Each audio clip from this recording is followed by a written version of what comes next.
Hello, welcome back. So now in this part, we will see what are the design steps for one-way slab design.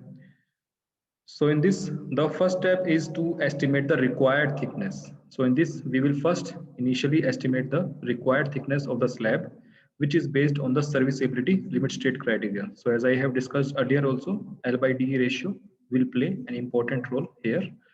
So in the initially, what we do is we can adopt this D as L by 25. So with this, we can calculate D value, and then overall depth can be calculated by adding clear cover and the half of the die of reinforcement. So after that, the next step is to calculate the effective span of the slab. So in this, we have this clause. So I have already discussed earlier in the previous part that how do we find out effective span for different type of slab depending on the support condition. So second step is to find out effective span. Then the third step is we consider our slab as a 1 meter strip. We take a 1 meter strip and then we calculate the load on that unit meter. So for example, if we have this unit strip, if we have this unit strip, then this unit strip will be carrying a UDL.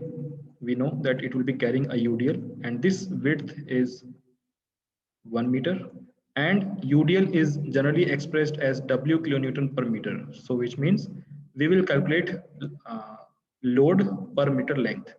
So as you can see, this is the length of beam, and this is already the width of beam is 1 meter. So therefore we will calculate what is the load on 1 meter length, which means at this part what will be the load. So we know that this length is 1 meter and width is already 1 meter, so this becomes a unit area. So basically we will be finding load on this unit area also, I mean only, and with this we will be able to find out the intensity of UDL, which is W. So this is how we are going to calculate the load, dead load. Similarly, on this same unit area, we will see what is the load intensity of live load and what is the load intensity of finishing, because on the slab there will be some finishing also. So the finishing value may be given in the problem or may not be given in the problem. So depending on that, either we assume or we take the given value. And once we calculate the total load, then we will multiply that with the load factor, because as per limit state, we multiply the calculated load with the load factor to get the design load. And with the design load, we will calculate the maximum bending moment and the shear force due to the factored load acting on the midspan. So that is the step 3. Then in the step 4, once we find out the maximum bending moment, then we will check the depth which we have provided in step 1, whether it will be able to satisfy this MU requirement, whether it will be able to carry this bending moment. So in this, what we do is we consider our section as a balanced section, and in that then we use the formula of balanced section from this clause. So with this clause, we will use the balanced section formula. And in this, on the LHS, MU limiting will be replaced by this MU value. And on the RHS, all the values except D required will be unknown, and we calculate that. So the same process I have done in lecture 3 when we were designing lintel beam also. So the same process we will follow here also. First, we will assume the balanced section, and then we will use the formula of balanced section, and then we will put all the values to calculate the D required value. Now, if this D required is less than the depth calculated in step 1, then it is fine. If this D required is more than the depth calculated in step 1, then we have to revise our depth, and again we have to revise the steps 2, 3 and 4 to until the depth is satisfied. Well, generally the depth that we calculate in step 1 is generally satisfied with step 4, because this is based on the deflection criteria. Then in step 5, once we satisfy step 4, then we move to the next step, which is about calculation of the main and distribution reinforcement. Because in the slab, we provide reinforcement to resist the bending moment. So we have to see how much reinforcement is to be provided. So with this, we calculate the main reinforcement. So again, in this, if if the depth calculated in step 1 is higher than the depth calculated in step 4, then it will be obvious that our section will be under reinforced. If the depth is equals to, if the depth in step 1 is equals to the depth calculated in step 4, then our section will be balanced section. So generally, depth calculated in step 1 is higher than the depth calculated in step 4. So our section will be under reinforced. So based on that, we will use the moment of resistance formula, and with that, we will calculate the area of steel. And after that, we will find out the spacing percentage of steel to check the deflection criteria later. Then our next step is to check the slab for shear stresses also. Now in this, basically we calculate three factors: tau v, tau c, and tau c max. So tau c and tau c max can be calculated directly from the IS code. Tau v is basically the product of Vu upon Vd. So B is 1000, D is already calculated in step 1, and Vu is calculated in step 4. So therefore, this becomes the relation. So tau c is dependent on the amount of reinforcement at the support. So if we calculate percentage of steel in step 5, then half of that percentage of steel will be at support, as I earlier mentioned also, that reinforcement at this point will be maximum, and at support some bars are bent up, so this becomes half. So therefore the percentage of steel that we have calculated in step 5, percentage of steel at the support will be half of that. So with that percentage, we can calculate the tau c value using the IS code, and tau c max is dependent on the grade of concrete. So therefore, for grade of concrete, tau c max can be calculated. So once we calculate these three values, tau v will be compared. So tau v should be less than uh, half of tau c max value. It should be less than half of tau c max value. If it is less than half of tau c max value, then we say that the slab is fine.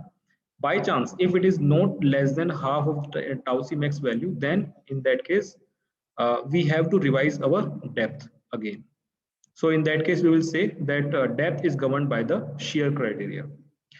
But generally, this case is not occurred in the residential slabs. So first we have to compare this, and then we have to compare whether tau v is less than tau c or not. So if this tau v value is between tau c and tau c max value, if tau v value is higher than tau c but less than tau c max, in that case we provide shear reinforcement. This is again a very rare case. Generally, in slab, tau v will be less than tau c as well as less than tau c max. So this is a very common case, and that is why we say that slabs are generally not failed in shear. So the thing that we have discussed, so all these things is written here. Yes, one more thing, the tau c value that we generally calculate, it is multiplied with this factor k. Why?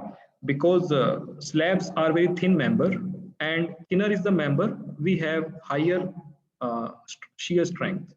So therefore, this k value, which is dependent on the thickness of the member, this value is multiplied with the tau c value to enhance this tau c value.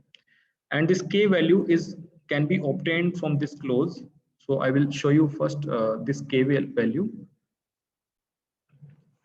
So here you can see this is the close from there. This is the table from which we can find out the K value. So this you can see this K value is dependent on the overall depth of the member. So if it is 300 or more than 300, then this K value is 1. But if the thickness is less than 300, then K value is having, I mean, it increases with the increment of the, I mean, with the decrement of the thickness. So if the slab thickness is 150 or less, then the K value will be 1.3. It means the shear strength of the slab having thickness up to 150 mm will be 30% higher than the normal beams. So we can multiply this K value to get the tau C value. So now we will again move to the slide. So with this, I can say that generally the general case is tau v will be less than the product of k into tau c and will be less than tau c max as well. So this is the very general case that generally occur in case of one-way slab, because as I said that slabs are generally not failed in case of shear stress. So this is our step 6. After this, if the condition is satisfied, then we move to the next step, and that is to check the adequacy of the adopted depth for deflection using the empirical method given in the code. So in the step 1, we have assumed the D value with the ratio L by 25. Now that adopted value will be checked here again. So in this, we will find out the L by, I mean, we will write the L by D ratio, which is L effective upon D provided that we have provided in step 1. It should be less than, say, if our slab is simply supported. So for this ratio will be 20 into MF1. So this ratio should be less than this value. If it is less than or equals to this value, then we say that the depth provided in step 1 will be okay. By chance, if this ratio is higher than this value, in that case, we have to revise this depth and revise all the steps again. So that is what I have written. If it is greater than, then adopt the depth and redo steps 1 to 7.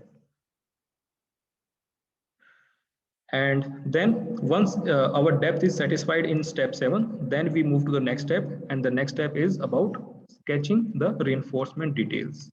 So the reinforcement detailing I have already shown you in the previous part. So accordingly, we make the reinforcement sketch for our problem.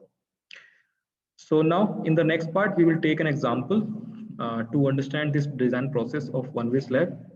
Thank you.